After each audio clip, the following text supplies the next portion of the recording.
Selamat pagi semuanya, saya Rizal Rizky. Dan saya Kalian Anika Tanli. Hari ini kita akan berbicara tentang sebuah aspek yang sangat penting dalam kehidupan kita, yaitu sopan santun dalam berbicara.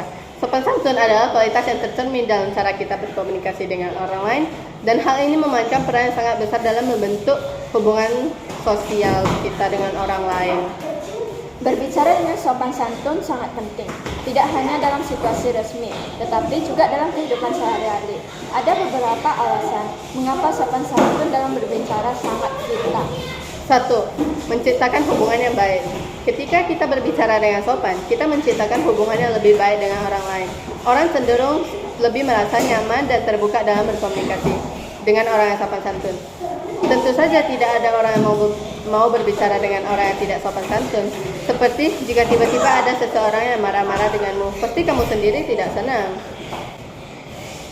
Yang kedua, menghindari konflik. Sopan santun membantu kita menghindari konflik yang tidak perlu. Dalam percakapan yang penuh dengan hormat, kita lebih cenderung menemukan solusi yang baik ketimbang berdebat atau bertengkar. Hal ini dapat membantu sekali dalam dunia kerja. Misalnya, jika bekerja dalam bidang jasa dan pelayanan, pasti bertemu dengan banyak klien. Ini membuat kita menjadi lebih siap akan segala hal yang terjadi. Ketiga, membangun reputasi yang baik. Orang yang berbicara dengan sopan santun seringkali memiliki reputasi yang baik. Ini dapat membantu dalam karir, relasi pribadi, dan banyak aspek kehidupan. Mungkin saja dengan ini dapat membuat hidup Anda lebih mudah. Orang yang berbicara dengan sopan pasti punya banyak teman. Tetapi, tentu saja ada beberapa prinsip dasar yang harus dipegang dalam berbicara dengan sopan santun. 1. Hormat. Berbicara dengan hormat terhadap orang lain adalah kuncinya.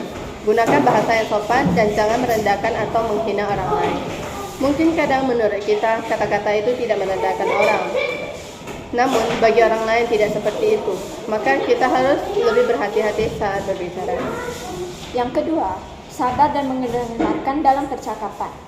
Berikan waktu kepada orang lain untuk berbicara. Dengarkan dengan seksama dan jangan terburu-buru dalam merespon. Kadang, orang lebih suka didengarkan daripada mendengarkan. Itulah yang membuat orang itu tidak sopan. 3. Menggunakan kata-kata positif. Hindari kata-kata kasar atau menghina. Gunakan kata-kata yang positif dan membangun. Tidak perlu terlalu formal, tetapi yang normal-normal saja. Yang keempat, kontrol emosi. Hindari berbicara dengan emosi yang tinggi.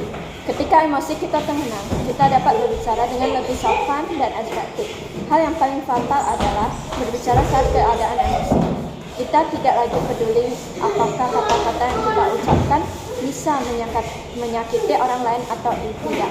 Nah, sopan santun dalam berbicara adalah sesuatu yang dapat dipelajari dan ditingkatkan oleh siapa saja.